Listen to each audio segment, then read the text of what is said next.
हरिः ॐ इदं विष्णुर्विजक्रमे त्रेधानि दधे पदं समूढमस्य वाग्गुसुरेशवाः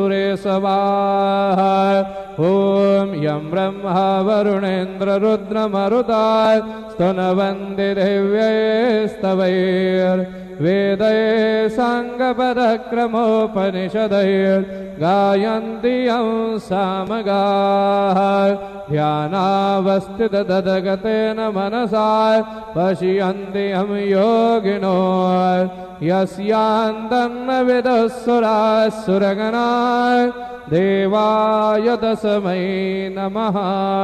गुरुर्ब्रह्मा गुरुर्विष्णु गुरुर्देवो महेश्वरा गुरुः साक्षात् परब्रह्म तस्मै श्री गुरवे नमः।